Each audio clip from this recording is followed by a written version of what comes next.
আপনি আমার চ্যানেলে নতুন হলে ভিডিওটা সাবস্ক্রাইব করে বেল বাটনটি বাজিয়ে রাখবেন। ধন্যবাদ।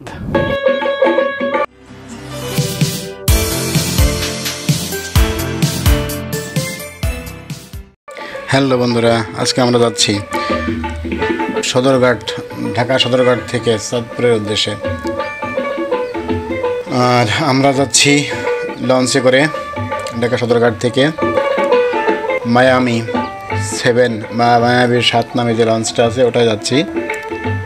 আপনাদেরকে নিয়ে যাচ্ছি আমাদের সাথে করে, থাকবেন আমাদের সাথে।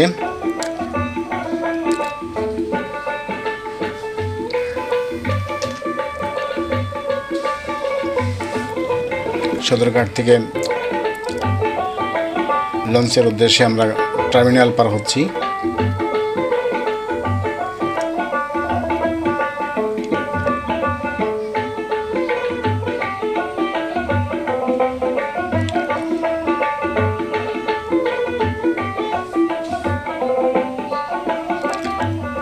সদরঘাট লঞ্চ টার্মিনাল, অনেক লঞ্চ দাঁড়িয়ে করে রেখেছে এখানে। বরিশাল, ভোলা, মংলা, চাঁদপুর, হিলিশা, বিভিন্ন রুটের জন্য বিভিন্ন লঞ্চ এখানে দাঁড়িয়ে আছে। যার যার সময় মতো ঠিক প্যাসেঞ্জার আসবে, প্যাসেঞ্জার মানে লঞ্চে উঠবে, টাইম হলে গন্তব্যে রওনা দেবে। তবে আমরা যে যাচ্ছি সেটা চাঁদপুরের উদ্দেশ্যে। লঞ্চটা হলো মায়ামি 7 সম্ভবত, ওটাই করে আমরা যাচ্ছি। আমরা 7:20-এর লঞ্চ এখান থেকে ঢাকা থেকে ছাড়বে, সেটাতেই আশা করি আমরা থাকবো। আর 11টায় আমরা লঞ্চটা পৌঁছাবে বলেছে, তাতে 7, 8, 9, 10, 11, 4 ঘন্টা কম সময় লাগবে যে পৌঁছতে আমাদের সম্ভবত, আমাদেরকে তাই বলা হয়েছে। তো দেখা যাক, আবহাওয়ার কারণে হয়তো একটু এদিক ওদিক হতে পারে, সময় বেশি কম লাগতে পারে। এটা হলো কেবিন কাউন্টার, যেখান থেকে কেবিন বুক বা কেবিনের জন্য টিকিট নিতে হয়। আমরা লঞ্চের উপর উঠেছি, তারপরে দেখছি যে লঞ্চের ভিতরের কেবিন সাইডটা দোতলায়। এখন আমি এখান দিয়ে একদম সিঁড়ি বেয়ে 3 তলায় উঠে যাব।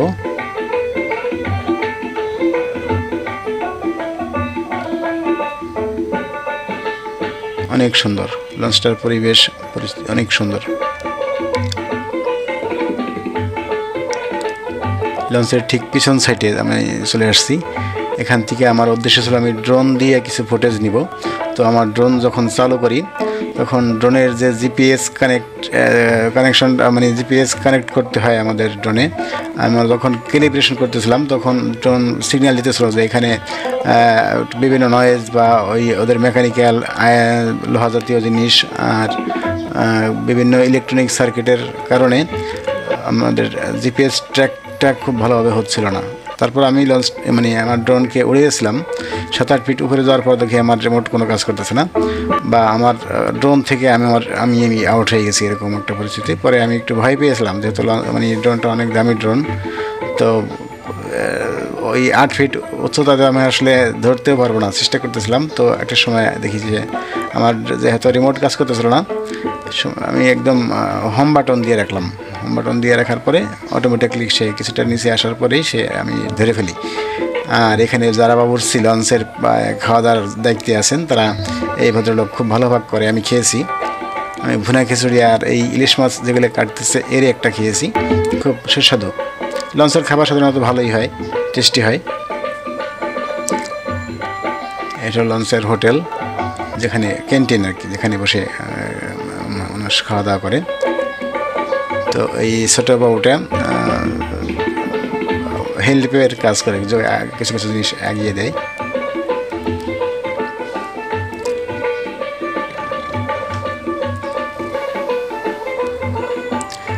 আমাদের লঞ্চ ছেড়ে দিল, আমরা বের হচ্ছি লঞ্চ থেকে, এখন নদী থেকে, মানে লঞ্চ টার্মিনাল থেকে বের হয়ে যাচ্ছি, বের হয়েছি আমরা। কয়েকটা ইঞ্জিন চালিত ট্রলার দেখা যাচ্ছে, ছোটো ছোটো ট্রলার, এরা খুব দ্রুত গতিতে চলে। কয়েকটা লঞ্চ বের হয়ে যাচ্ছে, কয়েকটা আবার লঞ্চ টার্মিনালে, মানে এখন প্যাসেঞ্জার নামাবার উদ্দেশ্যে কর্ণফুলী চলে আসলো। এখন সে টার্মিনালে ঢুকবে, ঢাকা ভোলা থেকে আসলো কর্ণফুলী। প্যাসেঞ্জাররা সবাই রেডি নেওয়ার জন্য।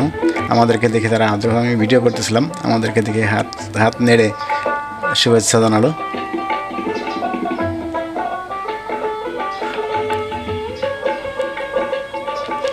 প্রচুর লঞ্চ নদীর দুই পাশে মানে ল্যান্ড করে রাখা হয়েছে। আরও একটা লঞ্চ আমাদের সাথে যাচ্ছে, বা না, আমাদের এটা লঞ্চ ঢাকার উদ্দেশ্যে চলে আসছে। এটা কোথা থেকে আসছে দেখি।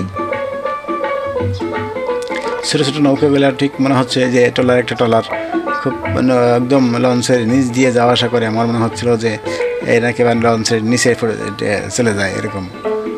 তো ওদের অনেক সাহস, ওরা এখানে সবসময় এখানেই মানে ওদের চলাচল, ওরা জানে কীভাবে চলতে হয়। আমাদের ভয় পেলেও ওদের ঠিক আসলে একটা মাপ থাকে যে কোথায় দিয়ে গেলে নিরাপদ হবে কিনা।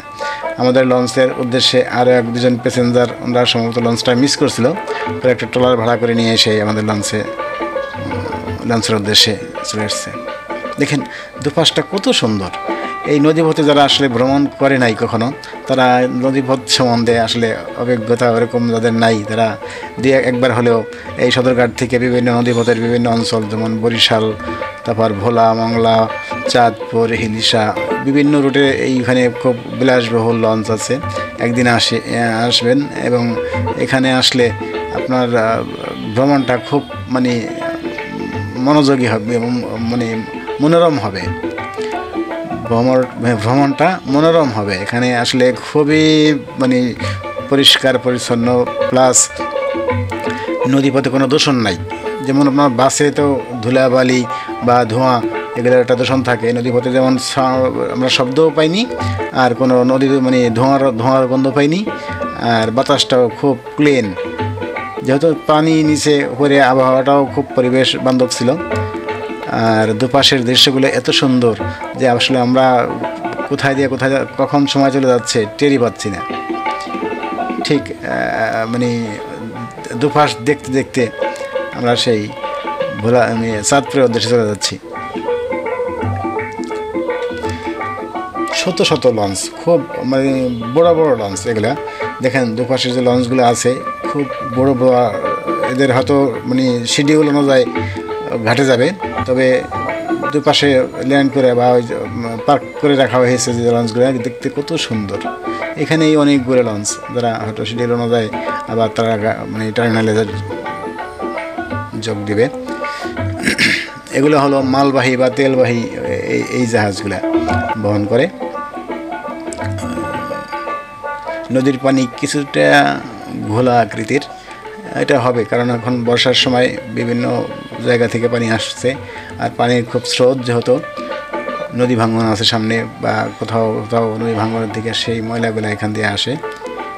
দেখেন দুই পাশে নদীতে ওই অ্যাঙ্কার করে রাখা হয়েছে জাহাজগুলা।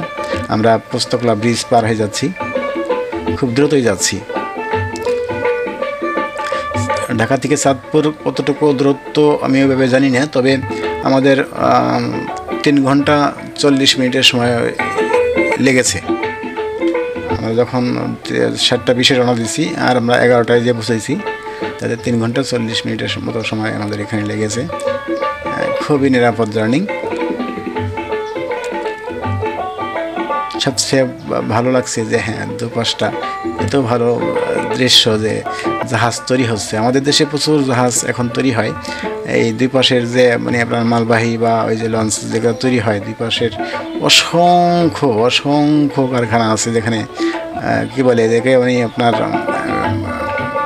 জাহাজ তৈরির ওটাকে কি বলে ডিপার জুড়ে এগুলো তৈরি হচ্ছে, প্রচুর কারখানা।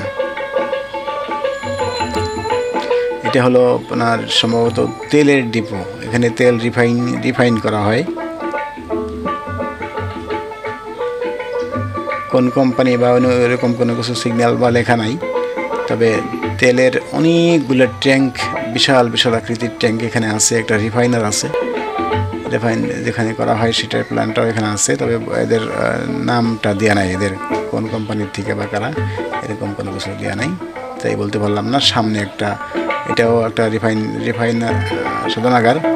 এটা হলো বসুন্ধরার, এটা না, মানে সামনে যে হলো হলুদ কালারের যে ট্যাঙ্কগুলো দেখা যাচ্ছে, এটা বসুন্ধরা গ্রুপের সয়াবিন তেল যেটা আছে সেটা এখানে রিফাইন হয়।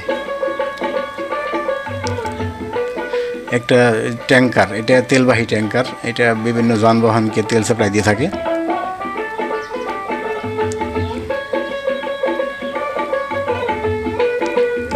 আর বন্ধুদের আমার একটা কথা বলার যে আমার চ্যানেলটা দয়া করে সবাই সাবস্ক্রাইব করবেন, বেল বাটনটি সাবস্ক্রাইব করে বেল বাটনটি বাজিয়ে রাখবেন।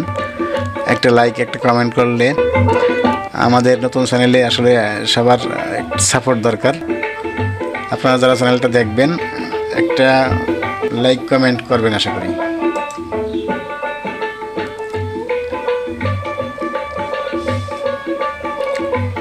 বিভিন্ন এটা হলো আরও একটা মানে বড় জেটি এখানে রাখা আছে, দুইটা বড় বড় ধরনের জেটি। এটা কি ল্যান্ডিং করে বা কী নাম জানি না, তবে সম্ভবত সরকারি কোনো প্রতিষ্ঠান। এখানে বড় ধরনের কোনো কিছু লোড আনলোড করা হয়। ট্যাঙ্কার, এখানে ট্যাঙ্কার দেখা যাচ্ছে, অনেকগুলো ট্যাঙ্কার। এখানে একটা জাহাজ লাগানো আছে ছোট, এটা সম্ভবত লাইটার জাহাজ। বিভিন্ন ট্যাঙ্ক হয়তো চিটাগাং থেকে বা বিভিন্ন পোর্ট থেকে এনে এখানে হয়তো বা আনলোড করা হয়।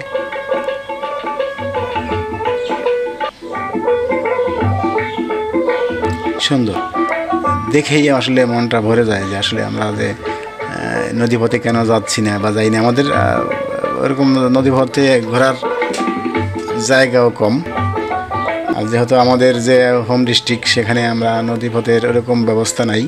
তবে আমি এই প্রথম এত বড় লং জার্নি নদীপথে যাচ্ছি। সামনে যে আমাদের ঢাকা মাওয়া রেল লাইন, এটার সেতু দেখতেছেন।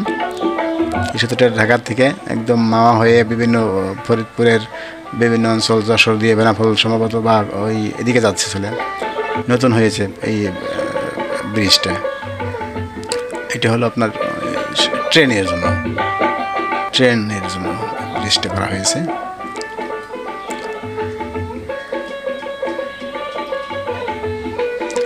গ্রামগুলো দেখেন কত সুন্দর। এখানে যারা বসবাস করে তাদের আসলে সম্ভবত রোগব্যাধি কম হবে, কারণ পরিবেশটা খুব পরিষ্কার বাতাস, পরিষ্কার সব। খাবারটাও এদের খুব মানে কী বলে একদম তরতাজা খাবারটাই এরা পেয়ে থাকে। মানে স্বাচ্ছন্দ্যের সাথে এরা গোসল করতে পারে, নদীতে সাঁতরাতে পারে। দুপাশের ঘাটলা আছে, দেখেন নদী শান বাঁধানো ঘাটলা। এই একটা ট্রলার, এখানে কিছু হকার আছে। এখানে আমাদের লঞ্চে এরা উঠবে, বিভিন্ন ধরনের কলা, রুটি বা বিভিন্ন আইটেম নিয়ে যারা হকারি করে তারা লঞ্চে ওই রানিং অবস্থায় চলে আসছে। এ দেখেন, এই যে এটাকে কী বলে আমি জানি না, যেখানে ড্রাগ ইয়ার্ড যেখানে জাহাজ বা ওই নৌযান তৈরি হয় সেখানে ড্রাগ ইয়ার্ড বলে, সেটা ড্রাগ ইয়ার্ড। এই অনেকগুলা শত ড্রাগ ইয়ার্ড। আমরা নারায়ণগঞ্জ সীমানায় প্রবেশ করছি, সামনে নারায়ণগঞ্জ। এইসব প্রতিষ্ঠান আগে কখনো দেখিনি। দেখেন কত সুন্দর পরিবেশ, একদম ওয়াল করে দেওয়া হয়েছে, সেই ওয়ালের অর্ধেক পরিমাণ পানি হয়েছে। এখানে রাতে ঘুরতে কত যে সুন্দর, কত যে মানে ভালো লাগবে, সেটা আসলে আমরা যারা গ্রামে থাকি বা ছোটোবেলায় নদীতে রাতের বেলা ঘুরেছি, তারা এরকম পরিবেশ দেখলে খুব ভালোই লাগে।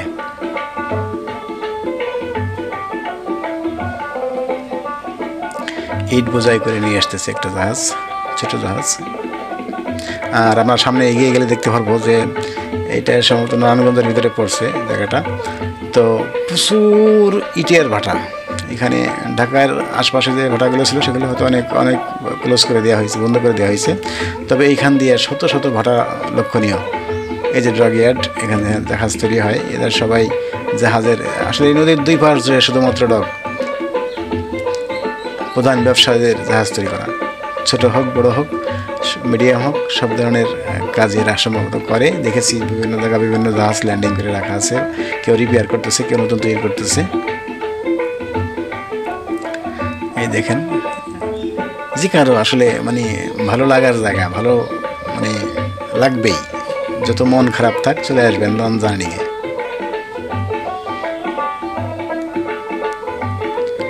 কি পরিবেশ দেখেন, কত সুন্দর, 1 2 3 4 5 6 7 8 বেশ বড় ধরনের বড় মানের মালবাহী জাহাজ এখানে পার্কিং করে রাখা হয়েছে। উনি দেখেন, এই যে ইটের ভাটাগুলো দেখেন কত সুন্দর লাগছে। যদিও এরা পরিবেশ দূষণ করে, বাংলাদেশে এখনও ওইভাবে সেই পরিবেশ বান্ধব ইট খোলা এখনও ওইভাবে তৈরি হয়, অ্যাভেলেবেল হয়ে ওঠে নাই। তবে এগুলো দিয়েই চলতে হয়। তবে যতই পরিবেশ বান্ধব হোক, আসলে দেখতে তো সুন্দর লাগছে। লঞ্চের ঠিক সামনের পাটে মানুষজন বসে আছে, বাতাস খুব মানে গতিসম্পন্ন বাতাস আসতেছে, আর খুব ভালো লাগতেছিল। আমি একটু সামনে যে ভিডিও করতেছিলাম, কিছু সময় বসলাম, দেখেন ভদ্রলোক শুয়ে আছে, ওই এক আঙ্কেল চাচা নামতেছে লঞ্চ থেকে, বাতাসে তার মানে শরীরটাকে একদম দুলিয়ে দিচ্ছে।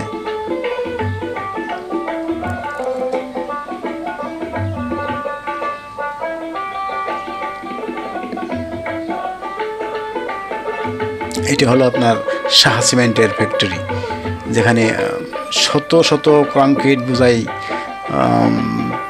মিডিয়াম সাইজের জাহাজগুলো এখানে শুধুমাত্র কংক্রিট সাপ্লাই দিবে বা এখান থেকে সিমেন্ট নিয়ে বের হয়ে যাবে, সেজন্য অপেক্ষা করতেছে। একটু সামনে গেলে দেখতে পারবেন শত শত, যেটাকে ওই আপনার ভিয়েতনামের ওই হাওর নামে একটা জায়গা আছে, সেখানে যে একটা ইয়ে আছে, বিভিন্ন চুনাপাথর, যে পরিবেশের ওইখান দিয়ে ছোট ছোট জাহাজ দিয়ে মানে পর্যটকদের রাখা হয়, এখানটায় ঠিক ওইরকম জাহাজগুলো পার্কিং করে রাখা আছে। বেশ দূরে ছিল, আমাদের লঞ্চ যেখানে যাচ্ছিলো তার থেকে বেশ দূরে ছিল, আমরা ওরকমভাবে দেখতে পারিনি, তবে দেখা যাচ্ছিল, ওই কিছুটা দেখা যাচ্ছে, আরও সামনে আরও বড় দেখা যাবে।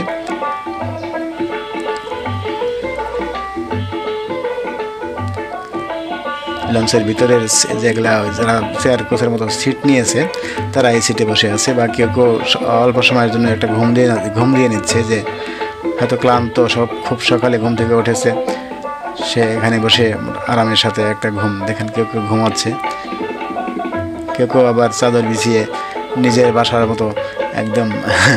যারা এখানে লঞ্চ জার্নিং করে তারা, এই যে বাবরচি সাহেব মাছ ভাজতেছে, আমি এখান থেকে একটা মাছ খেয়েছি, ভুনে খিচুড়ি আর ইলিশ মাছ, সাথে পেঁয়াজ আর মরিচ ছিল, খেতে খুব সুস্বাদু ছিল। ধন্যবাদ বাবরচি ভাইকে, ওনার পাক খুবই সুন্দর, খুবই টেস্টি। এই মাছগুলো চাঁদপুরের মাছ, ওনারা বলেছে চাঁদপুরের মাছ। তো আমি খেয়ে দেখলাম যে হ্যাঁ, আসলে টেস্টটা সেই চাঁদপুরের টেস্টই আছে। মাছ ছোটো হলেও খুব সুস্বাদু ছিল। আমরা চলে এসেছি মুন্সিগঞ্জের যে ল্যান্ডিং পয়েন্ট আছে সেখানে, এখান থেকে কিছু প্যাসেঞ্জার নামবে আর কিছু উঠবে, এরপরে আবার খুব সময় নেবে না, নামা ওঠার যেটুকু সময় এটুকু নিয়ে আবার ছেড়ে দিবে সেই চাঁদপুরের উদ্দেশ্যে।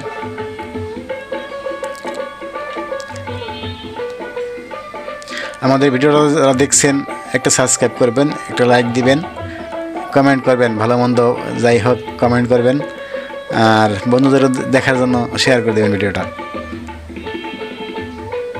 সাবস্ক্রাইবটা অনেকেই করে না, জানি না কেন, তবে বেশি সময় তো লাগে না। একটা সাবস্ক্রাইব করলে হয় কি, যে আমাদের মতো যারা নতুন চ্যানেল নিয়ে আসছি তারা কিছুটা হলেও উৎসাহ পাবো।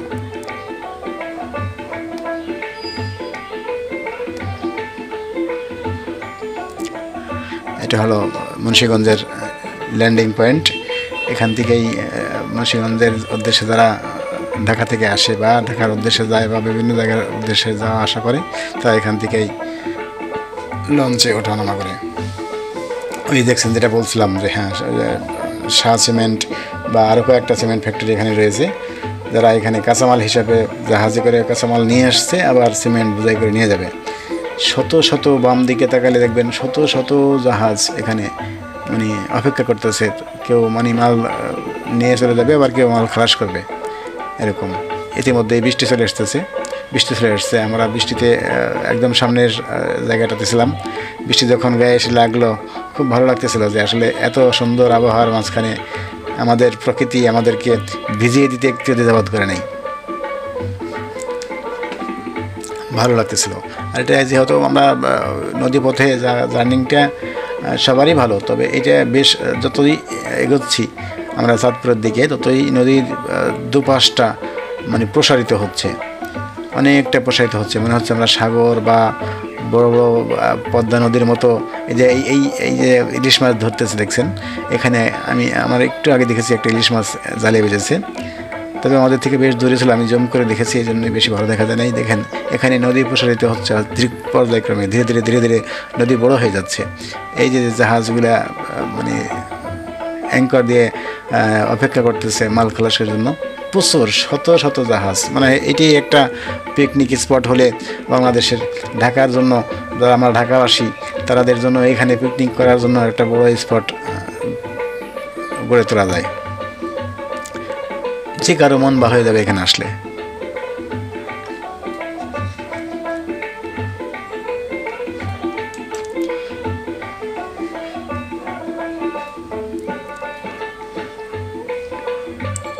আমরা খুব দ্রুতই চলে যাব আশা করি, যে চাঁদপুরের উদ্দেশ্যে। বেশি সময় লাগবে না, আমরা চলে আসছি, অনেকটা পথ চলে আসছি।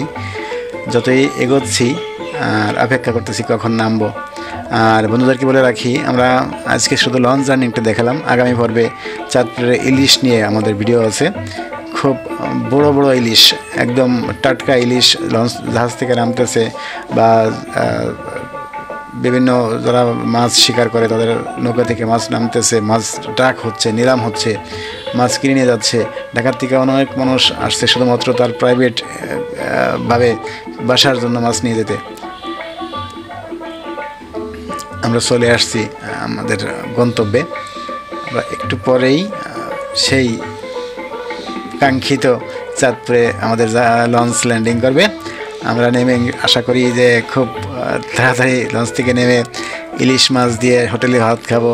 এই যে দেখতেছেন যারা ছোট ছোট নৌকায় করে মাছ নিয়ে আসছে, ইলিশ মাছ, চিংড়ি মাছ, বিভিন্ন ধরনের মাছ নিয়ে আসছে। এরা লঞ্চে যারা যাবে আসবে তাদের উদ্দেশ্যে এই মাছগুলো কেনা বেচা হয়ে থাকে। তো আমরা আজকে মাছের ভিডিও ওরকম দেখাবো না, দেখাবো হলো যে আগামীকাল না, আগামী পর্বে আমাদের মাছের ভিডিও যাচ্ছে। হয়তো 2 দিন সময় আমরা মাঝখানে নিব। তো বন্ধুরা আপনারা দেখতে থাকুন বাকিটুকু। আর আমার একটা দাবি, যে সবার প্রতি আমার দাবি, যে আমার চ্যানেলটা যারা দেখতেছেন দেখবেন অবশ্যই, আর একটা সাবস্ক্রাইব, একটা লাইক, কমেন্ট করলে আমাদের মতো যারা চ্যানেল নতুন নিয়ে আসছে তাদের জন্য কিছুটা হলেও উৎসাহ বোধ করবো। এখানে কিছুটা সতর্কতা অবলম্বন করতে হবে। ওরা আসলে মাছগুলোকে এমনভাবে সাজিয়ে রাখে যে দেখতে মনে হবে অনেক মাছ, কিন্তু ওই এটা যেটা পাত্রে মাছটা রাখা আছে, পাত্রটা খুব মানে একদম ফুলিয়ে রাখা, মাছ অত বেশি না, কিন্তু দেখতে মনে হয় যে অনেক মাছ। আবার ইলিশ মাছের নিচে দেখেন শোলা দিয়ে রাখছে, ওই ফোম জাতীয় কিছু একটা দিয়ে রাখছে, অনেক বেশি মনে হয়। আর মাছগুলোকে ধরে দেখতে দেয় না, ওরা বলে যে এইভাবে দাম বলেন। তো যাই হোক, আপনারা যারা এখান থেকে মাছ কিনবেন বা যেখানে নিলাম হচ্ছে সেখানে তো একদম দেখতে পারবেন আসলে কি, দেখার পরে কিনতে পারবেন, কিন্তু এখানে দেখার সুযোগটা কম। আর দামাদামিটা যাই করবেন না করবেন, মাছটা হয়তো অনেক সময় নষ্ট মাছ থাকতে পারে, বা যেরকম দেখছেন ওরকম নাও হতে পারে। তো যে যার মতো যাচাই বাছাই করে কিনবেন। চ্যানেলটা সাবস্ক্রাইব করবেন, লাইক করবেন, কমেন্ট করবেন, আমাদের সাথে থাকবেন, ভালো মানে আমাদেরকে পাশে রাখবেন আশা করি। ধন্যবাদ সবাইকে। আসসালামু আলাইকুম।